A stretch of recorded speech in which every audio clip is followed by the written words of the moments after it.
the watchers, everybody who's following Lace Out. We wouldn't have a show without you. So first and foremost, thank you very much. But not just the audience. I can't do this superstar show without my superstar co-host. And you know who he is. His name's Jamie Wallace. We know him as the J-Dog. Jamie, you'd be a very, very happy man right about now with your Port Adelaide crew. Picking up where 2020 left off for us, really. I mean, it's just another day of normality for us Port Adelaide supporters. We're kind of used to this. So nothing really to crow home about, nothing really to talk about. But Peps, more importantly, am I talking to you? Because I have no idea, because what's happened is you've left the round one ladder up between us. I can't even see your face right now. The audience is having a terrible time. There's no ladder in front of us. Yeah, there is. Not on the screen. Ask away. Ask the participants of this podcast tonight and let them... Listeners, tell me if you can see any banners or anything with a... What is it called? An AFL ladder in front of you. I can't see anything, mate. Well, I'm just letting you know. So if I can't see... There we go. That's better. Is that better? Oh, it's good to see your face. No, it's a podcast. Now I've got the 2021 ladder in front of me, the AFLW ladder. Is that off now? No, it's still on. What about now? Oh, finally. All righty. Beautiful. Jesus. Jeez, this is good radio for the people listening. This is good radio. All right, how are you feeling, mate? Round one, Port Adelaide did what they had to do. How did you see the first week of footy? Were you excited? Were you riveted? Give us your perceptions on it. And give the listeners out there what they want. Sure, I loved it. This is probably one of the best first rounds of a season that I can remember for a very, very long time. There was the drama of the surprise results. There was the drama of the people who should have been retired coming back and roaring to life. There was the return of scores. We're going to talk about that. Yes. There was a return of crowds. There was the return of the Jedi. The Oscar McDonald becoming one of the top-rated draft pickups. How was that? Melbourne are targeting him in the draft next year. You got rid of the wrong one. We got rid of the wrong one. I don't think we did after what the other one did on the weekend. True. No, I was what a great week of football. Really good week of football. It was a cracking week of football. And while we're at it, let's get the ladder up so we can see how the week finished off. What an absolute belter. Port Adelaide on top. West Coast, the Demons, and Sydney, Richmond, Western Bulldogs. I didn't think I'd see this. Adelaide Crows and St Kilda rounding up the top 8, and then everybody else. Hawthorn also getting a win. How they did that, I've got no idea, but maybe we can have some insight on that. And then everybody else is after that. But it was a cracking game, and it just goes to show that one simple rule change has just opened it up so much. And there's people that we, by the way, listen to Tipped Out, our sister program where we give our tips every single week. Don't really take much notice of them because we got it completely wrong. I got it wrong. No. I got it right. What did you? No, well, I said that. Well, I tipped Essendon at one stage. I was looking very, very good. But it looked at one stage that it was going to be a hungy. I actually said that the Adelaide game could be a 100-point loss. They've come out and absolutely smacked Geelong. Dad's Army got an absolute running around, and they're going to be in some serious trouble. I don't care what anybody says. After one game, I am concerned. And then to go and see what Sydney did up against Brisbane, I thought that would be another formality. They picked them apart as well too. So there were two brilliant wins on the weekend, and then we could even go down as far as what Hawthorn did in the second half of that game. Yeah, 40-odd points down to come back over Essendon. Geez, there's going to be some questions asked already about Essendon. We're going to talk about a few other clubs as well, but have they got the right man in charge? I said it last year. He's one to watch, Ben Rutten, that, there were some rumblings. No one wanted to listen to me. But even after 1 week, 40 points up, they went to absolute snooze fest and let Tommy Mitchell run around and rack up 16 in a quarter. It was brilliant. So lots of positives to come out of it, and some teams that really need to have a good, hard look at themselves too. But there's plenty to discuss, and that's what we're here for. So let's start into it. So, J-Dog, I think it's time to go around the grounds and have a bit of a chat. So tell me, mate, where do you want to start with the news of the week? Let's start with The scores, the glorious scores. Oh. Peps, I want to start there because I think that was the real highlight of this week was the return of teams kicking more than 90 points in a game. It was brilliant to watch. And it wasn't just a couple of points. There were some really nice scores being kicked. And that was like, even from a Sydney perspective, a team that we would have sat back and said they don't score heavily. They've come out against an all-conquering Brisbane. They've kicked 19 goals, 11, 125. Richmond have kicked 15. Port Adelaide have kicked 17. West Coast kicked 12. Essendon kicked 13 and Hawthorn 14. Adelaide, a team that couldn't get a kick in a street fight last year, have come out and had 28 shots on goal in total. Even Brisbane, when they lost, have kicked 14. So it has opened up scoring. And how much better was it to see the ball going through the big sticks, not being bundled up, the congestion's thinned out quite a fair bit, people using the corridor, not wanting to go around the boundary. It was so refreshing. And for anybody who went to the game, let us know on the chat, because it was just brilliant to see the way football is going. So, yeah, awesome stuff. Yeah, absolutely. And I suppose the big takeaway from it all was you, Peps, don't have to call you up in round 2 already of this season, but you were a naysayer against the rules. Yep. It's unlocked the game, mate. It looks like it's unlocked the game. Yeah, I must admit, I think when I first saw it a couple of times, I thought, this is just completely stupid, this stand. I think the whole stand where they have to tell them to stand, that just seems really juvenile. It's like what you talk to, kids in a classroom. Stand. All right, that's the thing that blow the whistle. They blow the whistle and it goes, stand. And it's just, gives me the shits when I hear it. Peps, I'm just reading the comment. My goodness, Peps. And one of our friends in Adelaide, one of our podcast friends in Adelaide, and you didn't even know who you're looking at. No, and the reason why is because his full name has come up, Nicholas Wolfric Nick Thiel, and I just know him as Nick. I didn't picture the name. Well, there's so many followers of this great podcast.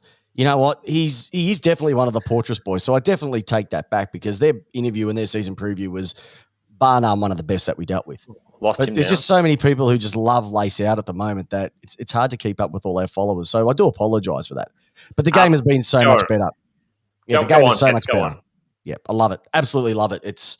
I'm willing to have another serve of humble pie, because I think we're both due for it with a couple of our predictions last week. But yeah, the game is so much better watching it just move, darting in and out, the run, the carry. If you've got a slow team or an old team, you're going to be in for a long 2021 season. Yep. And I mean, it was strange seeing effectively that player on the mark just get run around. Like, they were ineffective. But yeah, so that was probably the one thing that got me a little bit like, oh, this is a bit weird. But we were stressing about the 50-metre penalties being played from players walking over the mark or moving 1 or 2 foot left or right here. I think I saw maybe 3 or 4 of those throughout the whole round, which is... Yeah, there were a couple of howlers, but there wasn't many, like, out of all the decisions that were made, there wasn't that many at all, which is good.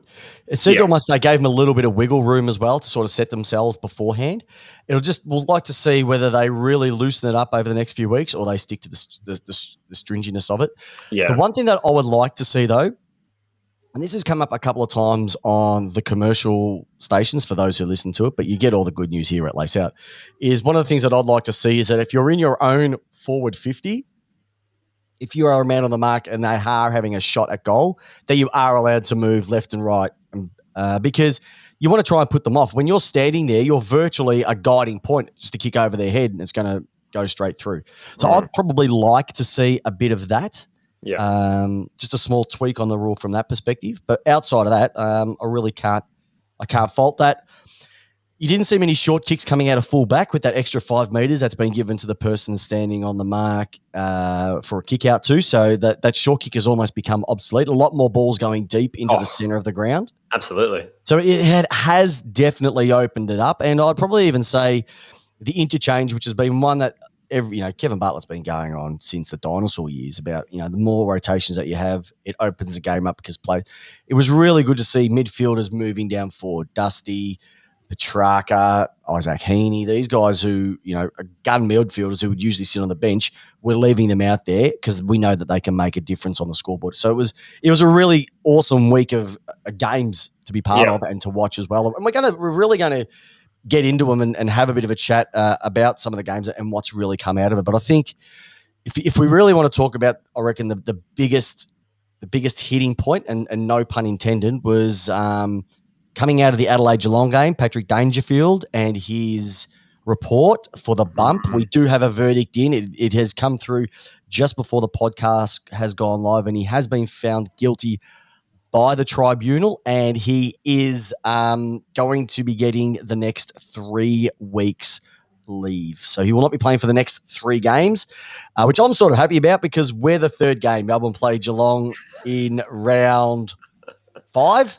Round 4. So we're quite happy that he's not playing against us. So it's just another one of those games that we're expected to win, and now we'll probably lose it by about 10 goals. Yeah. So that's a great segue into our next point then, Peps. If we go around the grounds with our news. Yep. The next natural question is the bump dead? Has that result or this result coming out of the tribunal resulted in the bump no longer being an option for a player who is attacking the Perth ball? No. I still think you can still have the bump. Okay. But it's a choice. It is a choice. Is the bump dead? No, the bump is not dead. And I know none of the listeners out there now and the people listening to this on the podcast, on Spotify or Apple podcasts, etc., they're probably going to say, no, the bump is not dead. You can still bump. Okay? You just got to make sure that you just do it in such a way that you miss the head. Is it worth it, though? Because it comes back to 100% on the player choosing to bump is going to take that risk on. So are coaches going to be instructing players from now on to do anything other than bump? Are they going to be saying tackle? Are they going to say maybe try just swat the ball out? I mean, is this going to be? Are we going to see the natural death of the bump being dead? The natural death of the bump because the penalty is too high if it goes wrong. No, I don't think so at all. I think that there's going to be times where you have to bump. There's no two ways about it. Why do you have to bump? Why? Because the reaction time to get your arms around somebody is going to be, it's not going to be quick enough. And there's going to be times where your body is not in the position to tackle. You have to brace yourself. The thing that Danger did differently is that if you actually have a look at that, he actually launched himself at him. Now, he didn't stand. I know he goes off, you played at 30 frames a second and all that jazz. I get all of that. But what it was is he actually launched himself at the player. Yeah. That's as soon as you sort of towards go off the ground. Now, I think what a lot of people are a little bit peeved about was what Zach Williams did a week earlier, where he only got a week for that because he wasn't concussed. So it's once again the AFL going along the lines of the outcome and the injury rather than the action itself. Yeah. So you can't tell me what Joe Danaher got when he just got a fine for throwing his elbow back. Shouldn't have been constituted as a strike. Like that's not in play. You don't train to throw elbows. You train to bump, you train to tackle, you train to kick, you train to mark, all that sort of. He knew what he was doing. So for him to only get a fine, how do you expect to say the head's sacrosanct when stuff like that happens? I think that's probably scratching out a bigger issue around striking and hits and stuff like that. Because I do agree. I do agree. I mean, it's funny how we are happy to give players a fine for punching someone in the guts or wherever it is.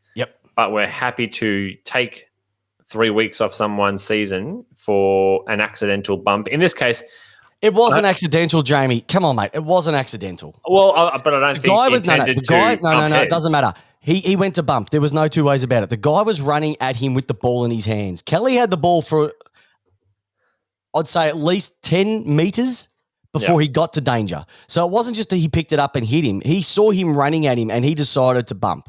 It's as simple as that. All right, Peps. He could have tackled. I'm getting fired up because I'm not fighting with you. You're freaking not be fighting with me because I'm with wrong. you. I'm with you. I will bump you and I will shatter you. But I'm saying that the people out there Days who of your bodybuilding rig are gone. the days of the bump, everyone goes bump, bump, bump. That's a thing. But if you clash heads, But is it that's an the risk accident? but that's the risk that you run. Okay. If you No kick a ball worries. towards the boundary and it rolls out of bounds, that's the risk that you run. If you rush a ball through the goals, that's the risk. Everything has risk and reward. If you risk it for the biscuit, you're either going to bite it or go hungry. But that's what I'm saying is he didn't intend to knock him out and have a head clash. It was an But did he accident intend to bump? turning and punching someone in the gut. Oh no! Don't get me wrong. If you punch one is a someone, result. One is a result. One is a result of what's happened. It's a collision sport. That's what it is. And one is an intention to actually punch someone in the gut. Yeah, I guess his intention was to hurt. His intention was to bump. I agree, but I'm just saying the people out there saying that it was an accident. He didn't mean to bump heads. Oh, well, I know it doesn't mean to bump heads, but that's what I didn't mean to run into the other guy's car, but I did, and the other person got injured. That wasn't my intent, but it happened. It happens throughout life, mate. Things happen, I didn't mean to put that $1,000 on the roulette table, but it did, and I lost it. Now I've got to go home and tell my wife. Like, these sort of things happen all the time. That doesn't happen with me, but so Peps, there's consequences to your actions. Will coaches instruct their players no longer to bump? Oh, I don't think that they can tell them not to, because if he hasn't got the ball, you can't tackle them, so you have to bump them. And even when they do bump them, they call that a tackle, and then they give a free kick, and the guy kicks a goal and wins the game, like we saw in GWS. Yeah. I think we're going to start. I'm believing the point. I reckon that we're going to see the bump phase out of this game. Yep. I think that maybe not now, maybe not in the next couple of years, but I definitely think through the maybe under 12s upwards, they're going to start coaching to no longer bump.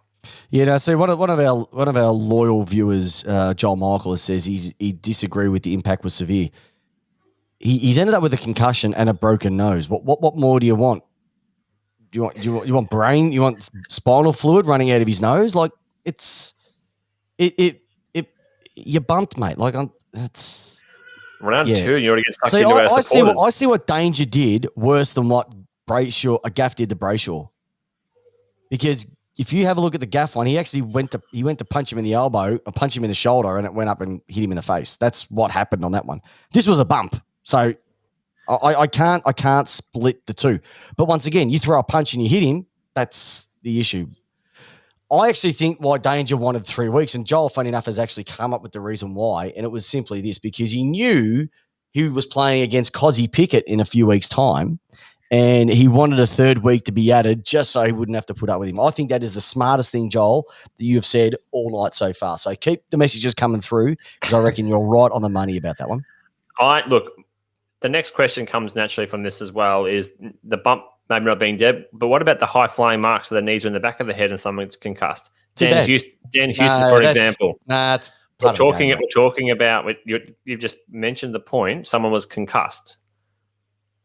So why is that not treated the same way? Oh, come on, Jamie. What, we're going to turn this into touch football, are we?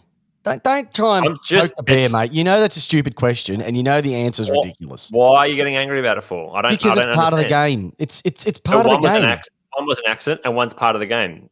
Aren't they both part of the game? What was an accident?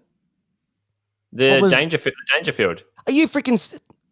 Can we move on to another topic? Because if you keep saying that was an accident, he deliberately went to bump him. He didn't bump his head, though. He didn't want to bump his head. He went to bump his body, his shoulder. Doesn't matter. It doesn't matter. If you go and take a mark, if you go and take a hanger and you knock the guy on the back of the head, well, so be it. That's part of the game. We may have to agree to disagree, Peps. We are going to agree to disagree, and you're wrong. That's as simple as it gets, okay? All right. And everybody knows. And yes, Dangerfield apparently hired Johnny Cochran as his lawyer. Oh, Peps. Good luck. Oh, jeez. Jeez, I tell you what, we have the best listeners here as well, too. We do. All right. So that's the first thing that we're talking about is danger. All right. So I think I think we're going to agree to disagree that that's one of the things as well, too. All right. One of the things that we brought up last week was the injury sub. Now, this was something that I said no to, I think, last week. I think you were in a similar type of boat. No. I think now we've seen after one round that it was rushed through. It's a stupid rule. They've completely stuffed it up and they've painted themselves into a corner because it's something like 5 of the injury subs that we had last week are trying to play again this week. Yeah. There's got to be a hard and fast rule. Like you either have it for one or you don't have it at all. So Yeah. we know if it's a concussion, they can't play for 12 days. Mm-hmm. I reckon if you get injury subbed, it's 12 days. Right. I don't mind that because I think I've never seen so many players limping off the ground because they got a soft tissue injury. No, soft tissue, 12 days. And it always was somewhere between the second and the third quarter, somewhere in that sort of area. All of them. It's amazing. And if you have a look in the Thursday night game, when the 2 injury subs came on, especially Ross for Richmond, he was running twice the speed of everybody else. Yeah. And so the fresh legs made a massive difference. Massive difference. And so it's not meant to be that way. I understand why they brought it in for the concussion. I get that. Yeah. But you've got 4 on the bench. If you lose one, like stiff bickies. That's part of the game. We say it is a war of attrition. It is there's nothing better than when you've got 2 on the bench, they've got 4 and you outplay them. Mm-hmm. Think about Connor Downey. A great comment made here. Connor Downey debuted as an injury sub, doesn't go on at all. He gets paid for it and gets credited a game. Like, how many stupid aspects of this do not make sense? Yeah. He's credited at a game, doesn't step on, he gets paid. If he never plays a game, he could be the only player to ever be played a game and never actually get onto the field, yet get paid for it and be accredited for it. There's been plenty of games where I actually stood on the field and didn't get a possession at all. Happened many times, trust me. All right, when you're playing 377 for the single greatest local football club ever, which is East Keilor, mind you, Heath Shaw's playing for us. There's going to be 1 or 2 games where you don't get a kick, but I still get that game accredited to me because I was on the field. I think you have to make it on the field, and you're right. Debutantes shouldn't have to sit through that crap either. No. A debutant shouldn't have to be on as a your first game. And you got your friends from school, your family are there, everyone's there, traveled to see you. And as I said, a perfect example, poor old Connor here didn't get a shot. So he's got 1 game against his name. He's made his debut already. His whole family's there sitting there waiting for him to take the field at some stage. Yep.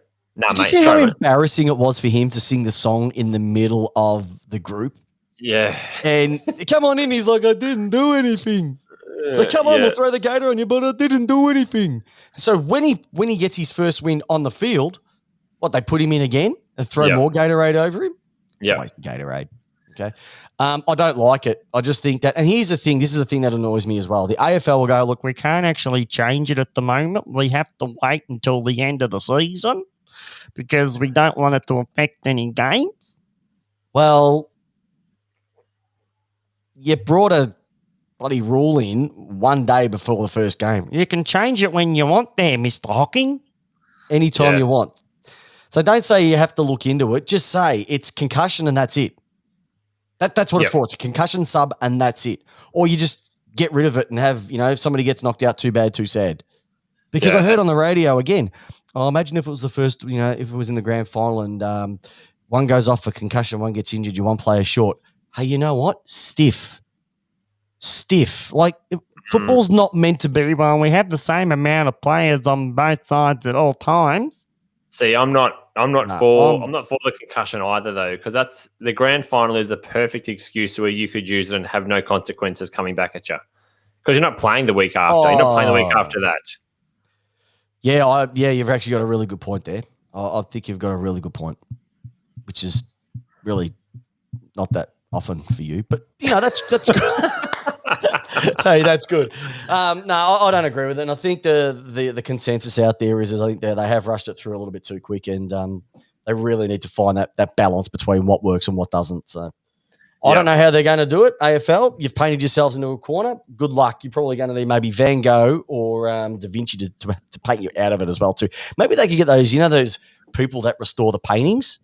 Yep. Maybe they could get one of the scratch away. Yeah, scratch away, and maybe find some sort of bit of sensibility within it. All right. Either go with 2014 or just scrap it.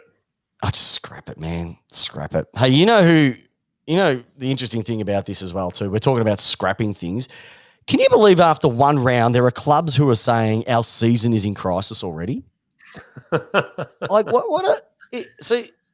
once again, if we go back to it, they're saying Carlton's season was in tatters. And by you, here's another sub-question that I haven't got planned, but I'm going to throw this one at you a moment. Carlton always play in Richmond. You're always going to go 1-0. Simple, okay?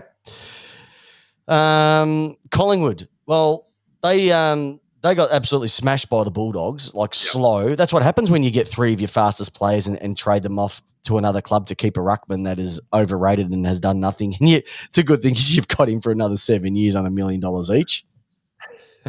Remember Treloar, apparently the senior players didn't like you. And Geelong, well, you knew that you hired Dad's Army. There were 9 players for Geelong on the weekend over the age of 30. Mm-hmm. Like, East Killers twos. Like, we had an average age of about 29. Yeah. We didn't have that many over 30. You'd be stupid. That is ridiculous. We saw the result. And you saw the result. So I think they've got a reason to be in crisis. Out of the two of them, I think Carlton's the one that doesn't need to be in crisis. I think the other two definitely need to be in crisis because one's slow, and the other one is paid big money to a guy that is a shell of himself from a couple of years ago, who's got beaten up by Steph Martin, and Tim English just ran him all around the ground. And Tim English, and you got him for another 7 years. What were you thinking? It was weird to see Tim English, all the attributes you talk about. What's his name? God, I have gone completely blank. What's the Collingwood ruckman again? Brody Grundy. Sorry, bro. I was thinking Brady. I don't know what's Man Buns Grundy. Yeah, Man Buns. Yep. Well, now it's cornrows. So cornrows. Yep. So Whoopi. Let's call him Whoopi Grundy. Apparently, he is amazing around the ground and makes possession all over the ground. Well, no, Tim English actually ran him all over the ground. His great body work. Well, no, Tim English actually bodied him out everywhere he went. I've seen better body work in a morgue. Marking ability overhead. No, Tim English actually smashed him overhead. His ruck work, Stephen Martin took him to the cleaners. It was a shocker. He had an absolute mare for the first game of the season. Yeah, and I hope he has a mare for the rest of the year, and then Collingwood realise that you've made a mistake because you've sacrificed 4 players off your list for this bloke. Just a quick check though, was there a reference to Pendles and his basketball background in the game? Look, probably when he's their best player. So if anyone listens out there, let me know if there was a reference to Pendles and his basketball background. It's the Bruce McAvaney special of AFL comments. Like it's going to be there. It's also going to be something like Christian Petrarca knows Ben Simmons. Like that one comes up every week. Oh yeah. Yep. Everybody's got one. Matt Rowell, number 1 draft pick, an absolute gun, a mature body for such a young guy. Oh, by the way, can I just quickly say, I don't think there was anything more upsetting from a purist's perspective to see Matt Rowell go down again. Yeah. Like, I just hope he's not going to be one of these footballers who has the world at his feet but will never be able to bend down and reach it because his body is just falling apart. Yep. It's such a shame to see what we saw last year, and also not just for him but for Gold Coast because they are moving. They played an absolute ripper of a game against West Coast over there, and just fell away right towards the end of the game. Yeah, a young team over there in Perth. It's hard to beat. Oscar Allen taught them an absolute new one. So, but yeah, it was just sad to see him go down. And if you watch what they're doing on the Making a Mark documentary on Amazon, the Gold Coast, they've got a lot of young guys there. They're all pushing the right way. Stewie Dew just suits them to a T. He's got a nice fatherly figure to them. The guys want to play for him. They want success. A lot of them are signed up to play there. They're not just moving along what they have. Yeah. They're actually in a better position than the GWS. And to see this guy go down who is potentially your future captain, that's tough to swallow. So, our hearts go out to him. PCL for him, unfortunately. Well, it's better than an ACL. So I don't know how many weeks I've said for a PCL. If you give you some indication, if anyone can let us know what a PCL recovery takes, that'd be great. But Yeah, it's a shame to sort of see, but so fingers crossed he gets back a lot quicker as well too. All right, hey, something else that I want to quickly throw to you, and I haven't presented this one in relation to a bit of news of the week, but Richmond Carlton, they've got to stop playing that as the opening game of the season now, can't they? Like, Carlton haven't won that for a decade. What? I know, but the games always seem to be, well, more recently seem to be close until the fourth quarter. Listen, they were going to get rid of Melbourne on Queen's birthday because Melbourne weren't performing. Makes sense. They got rid of the Western Bulldogs North Melbourne game on Good Friday because of low crowds, etc. Carlton haven't turned up for the first round of the season for the last 10 years, yet they, for some reason, still think that people want to watch it. They want a big crowd there, but people are actually interested in the game. That's what we want to see. Shouldn't you just play a replay of the grand final on the first game of the year? But wouldn't it be great if Carlton did beat them? They will not beat them. They're not going to beat them for probably another 2 years. So it's just another 2 years of formality. Yeah. Make it round 2 for all I care. Yeah. It's a waste of time. You can't honestly tell me you thought that Carlton had any chance of winning that game on the weekend. I thought up to a point they had a chance. What point was that? When the first siren rang and they walked onto the field? No, the games have the last three years. The games have been close until about the halfway mark. Bullshit. They were over halfway through the third quarter, Jamie. Don't try and sugarcoat this. Mind you, Carlton were a lot better this year. I will say that, but they had no chance of beating them. Richmond are just too slick. Sam Walsh, I will say though, he's nice. And when I just did the Carlton, one the other day with Terry from Blue Abroad. If you haven't had a chance to listen to that pre-season preview or season preview, it's an absolute ripper. Up on Spotify, Google Podcasts, Apple Podcasts, or all your favorite podcast stores. And he said that he would take Walsh over Cripps any day of the week. He reckons that by the end of the year, he will be Carlton's best player. And after what he did on the weekend, he's probably not wrong. Yeah. Outside of Oscar McDonald, their new power forward. Us Melbourne supporters, how did we get that one wrong? We kept the wrong one. Oh, dear. That was actually pretty funny. That was pretty funny. All righty. So once again, we've got to spin the magnets. We haven't spun the magnets yet. So, Jamie, have you got your 3 votes for the first round? But before we start, let's bring back an old favourite of ours. 3 votes. All right. Who have you got? Well, we're going to go 1 or we're going to go 3 at the top? Just go 1, 2, 3.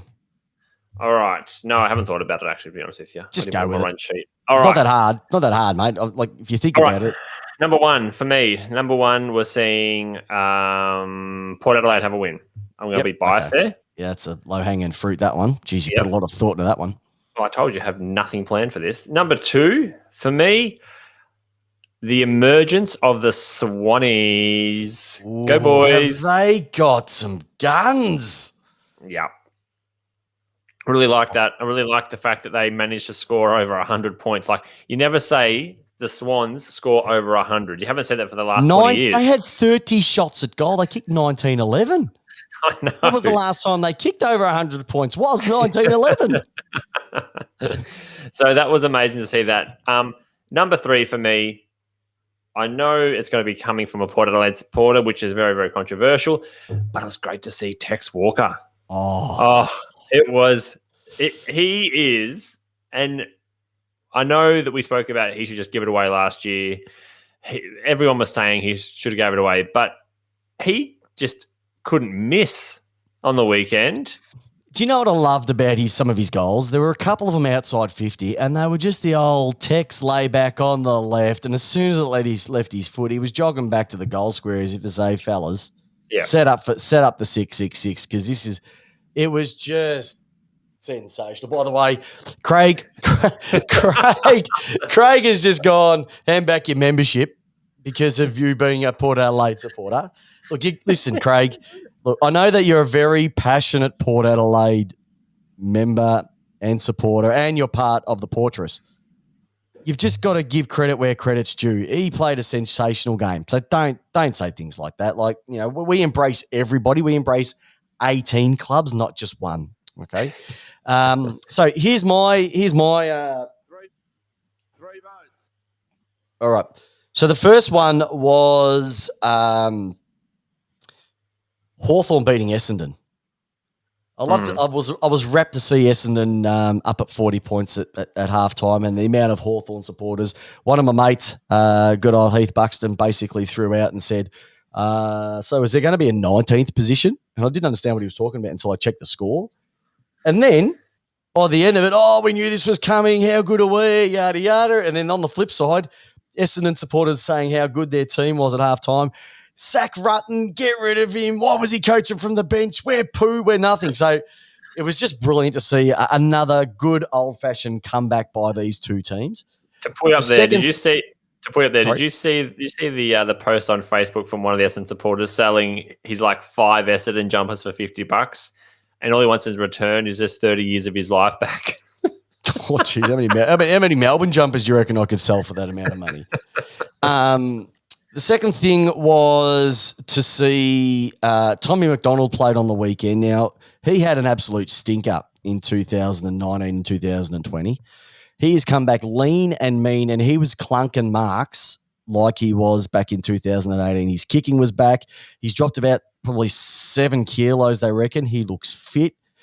He looks back to what he was when he kicked 50 plus in that season. So if he can do that with Brown and Wiedemann not in the team at the moment, it's going to make a massive difference for Melbourne's first 6 rounds, because he was sensational. He had to target down there, and his hands were so clean, which we haven't seen. And it looks like for a while he was had the turning circle of a Mack truck.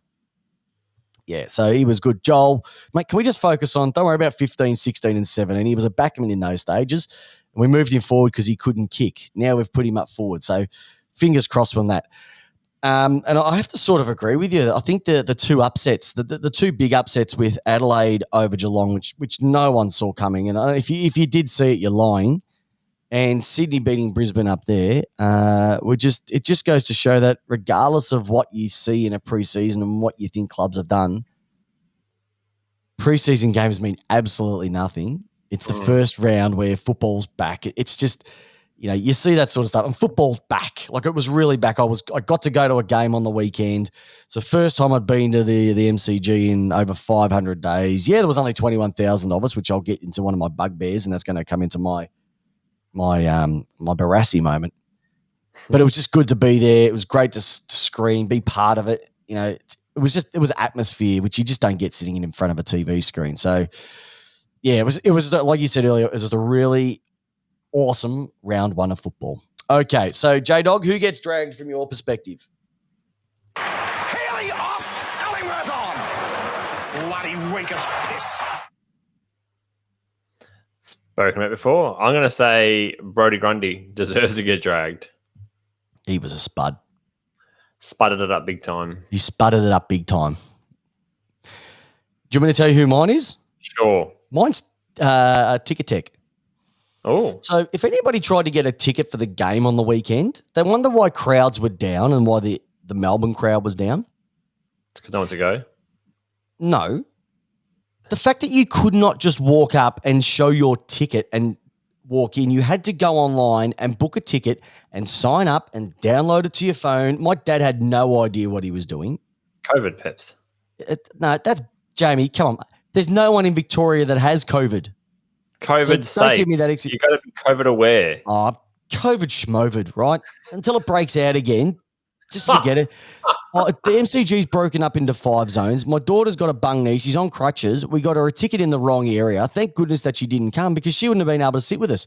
Even though there were 20 people each side of where we were sitting, where there was no one whatsoever. That's why people didn't turn up to the game, because they couldn't just walk up and buy it. If you wanted to buy a ticket on the day, you couldn't even do that. Sounds like that they're protecting the crowd from the Peppers. Oh, get stuffed. Right? It's just you wonder why it's difficult. It's because you just can't go in and walk up. Fremantle people couldn't even get across to the game. That's why your crowds are low, because you're probably locked out 5 to 10,000. Mind you, it was still good only to see 24,000 turn up for the Hawthorn game at Essendon. That's what you get for playing in a shed. I have a side rant? Go for it. QR code scanning for COVID stuff, that's just fucked. Like, I hate it. And I love technology, but I hate it. Just give me a paper and sign me in. Don't make me QR code scan, go to a website, fill my details in again.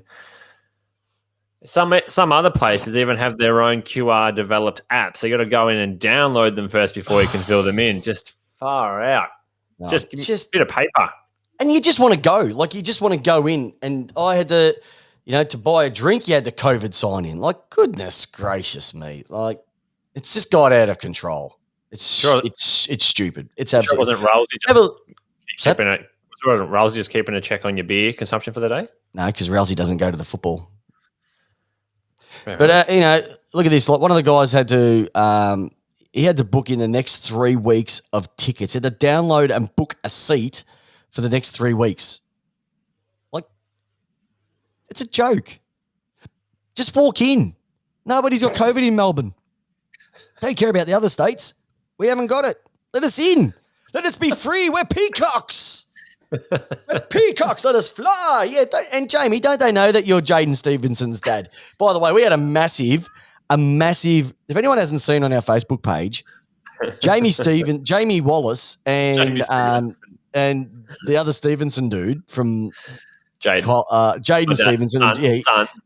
It's his son. Just have a look at the side by side or above and the tops and tails. If we're wrong, let us know. But the feedback has been 100% across the country that you are Jaden Stevenson's long lost father. All right? The lack of the lips. We've got no lips. We've both got no lips. And lack of hairline too. Hey, here's the other thing too. What also came up was, Buzz, we'll have a Tats ticket on this game, Pep. $1 per point. No, a line per point. I don't know. I could be up for like 48 lines. We'll have a Tats ticket on this one, Buzz. All right. Melbourne versus the Saints. I'm on that one big time. All righty. Just a quick whip around the games. I want you to give your one-word analysis on the games that were played on the weekend. Richmond Carlton. Same. Melbourne Fremantle. Crowds. More, I'd say barren. Essendon Hawthorn. Beautiful. Choke. North Melbourne Port Adelaide. Glory. Oh, sorry. Orazio. Fantasia. Expected. West Coast Gold Coast. Unexpected. I'd agree with that one. I thought that'd be a lot bigger than what it was. Collingwood and the Bulldogs.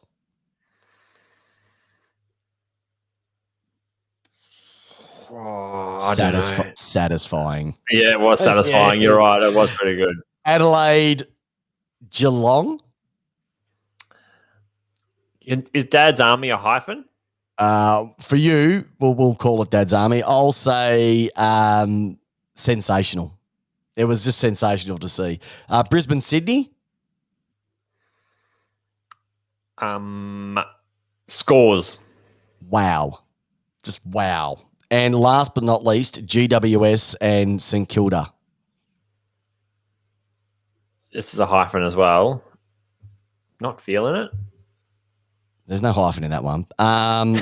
Goal kicking.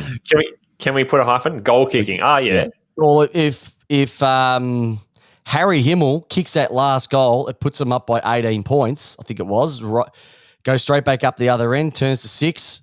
Well, that cracking shot on the boundary. Buzz, tell us who it was. And they go ahead. So there was almost another choke. It's going to be interesting to see how St Kilda pull up after that game in the wet as well, too, on the hard deck. Maybe they've robbed Peter to pay Paul that week. Yes. Great win. How is it going to affect them against an all-rampaging Melbourne this week as well? Hey, it's not just the men's game, by the way. We're starting to get into the big stuff in the the AFLW. Just checking out the ladder as you can see now, and I'll just get rid of the around the grounds there. It looks like the top 6 is settled. Brisbane, Collingwood, Adelaide, Fremantle, Melbourne, and the Kangaroos. It's just a matter now, I think, with one round to go, whether the top 5 if they're settled. So I think any of Adelaide, Fremantle, and Melbourne can go up to top 2. Brisbane, Collingwood, just looking from a percentage perspective, nah, that's not going to happen. The only one who could probably go is Adelaide. But when was the last time you saw a percentage of 218 in an AFL game? Yeah. Yep. Exactly Yep. right. So Crazy. they're the 6 clubs that are probably going to play finals. Carlton are going to miss it out. Brisbane play Melbourne this week. Collingwood take on the Crows. That's going to be a bumper for potentially second spot on the ladder. Freo play North. I think the top 6 play each other. Yeah, Kangaroos play Freo. Yeah, they do. Jamie Wallace, stop, drop, and roll, my friend. So, yeah, that could shape the positioning, yeah. Puff it. Smoking. All righty. So, viewers' questions. Any of you, what were the viewers' questions that came in after the week last week? Because you did put some questions up. We had a question. We had a question of the week last week. Yep. We put that. It's a bit of a new thing we tried, and we thought, let's just go with it. And we've got one for this week as well. How did it go last week? What were the questions that people wanted to ask? Okay, so to remind people, the listener question was, what are you looking forward to in the 2021 AFL season and why? So let's start with Donna. Yep. Donna said, a complete season with no cancellation, no COVID, just being able to go to the G and watch my boys, and finally unfurling our 2019-2020 flags. Go Tigers. Oh, and one more flag in 2021, and I'll be satisfied. Yeah, don't be too greedy. Wow, that was a feedback for Donna. So it's good to see we've got some direct 360 feedback. Last year when I was wearing the Richmond jumper and beanie after grand final last week, that was Donna's stuff. So she is an absolute superstar, and her husband is an absolute legend, and their daughter is one of my daughter's best mates at karate as well too. So they're a cracking family. Very good. Who else do we have? One of our regulars, Joel Michael, looking forward to when the D's install Choco as coach and Ize as deputy and bounce back to make finals in the same year. Oh, well, it's going to be a bit difficult now that if they beat the Saints this week, it's going to be very difficult, but it's going to make it harder. The more that we win, Goody's just going to be there a little bit longer. We're all not convinced just yet. We'll just let this one fold out. It could be a talking point moving forward. And finally, we'll pick out Craig Gambetta has said, nice and sweet. I think a lot of people can agree with this one here. Hopefully, as little of BT as possible. Oh, God, he's annoying, isn't he? He really is annoying. Like, I thought he was good on radio. He just goes too far. The thing that I like about radio commentary on something like the ABC or whatever, they let the game breathe. So when there's a stoppage, they don't actually say anything just to fill the space. Yet on the footy, they feel that they need to. Just shut up. We don't care. We don't care about your Aradians and every other name and that you can roll out. We don't care, BT. Well, right? We just care about the footy. Just call the game as it is. This week, we've got a new question we're putting up on Facebook page post this podcast. And it is, name your favorite player of all time and why. Oh, jeez. I tell you what. Can I go with mine now? Mine's pretty obvious. No, you can't. Peps, we let our guests go first and then we talk about it. So, Peps, for you, what was your 2021? What do you look forward to most in 2021? What are you looking forward to? Honestly, I'm looking forward to seeing Melbourne hopefully play finals. That's being very jealous. Mm-hmm. I'm just looking forward to a couple of those young studs that they've been in the system for either their first or second year to make an impact. But I'm also looking forward to seeing someone like Buddy Franklin potentially playing. I know he's there for next year, but I want to see him get back on the park because he draws people through.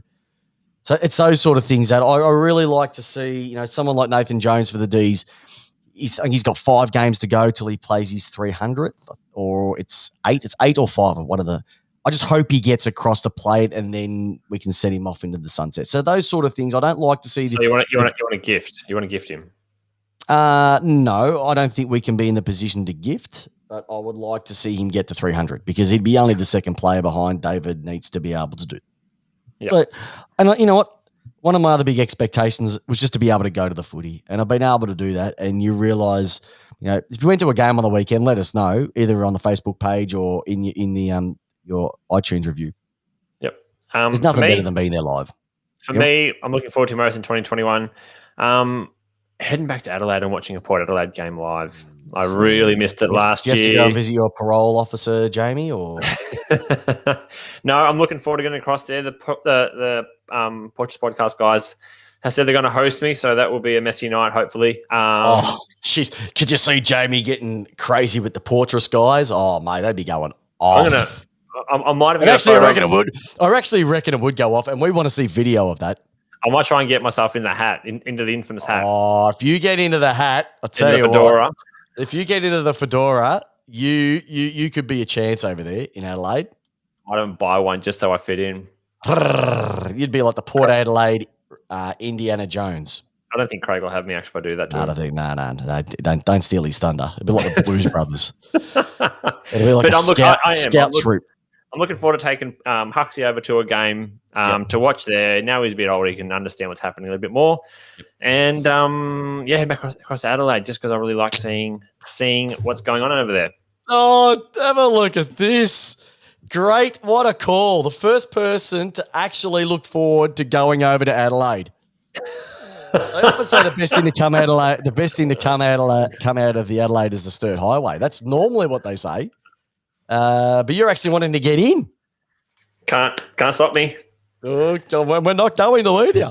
Alrighty. So, look, that I believe is the episode. But we have one last announcement. Over the last week or so, we'd been running a competition in conjunction with Sharon to win a Sharon football, an AFL game ball. And thank you very much to Sharon because we reached out to them and they were said, yep, we're happy to have you along. So we had a pretty good response to it as well too. And I'm happy to announce that the winner of drum roll. The AFL Sharon football for 2021 is... Drum roll yet? Yep, drum roll.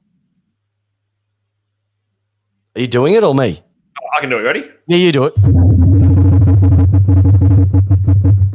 Is James Cox from WA.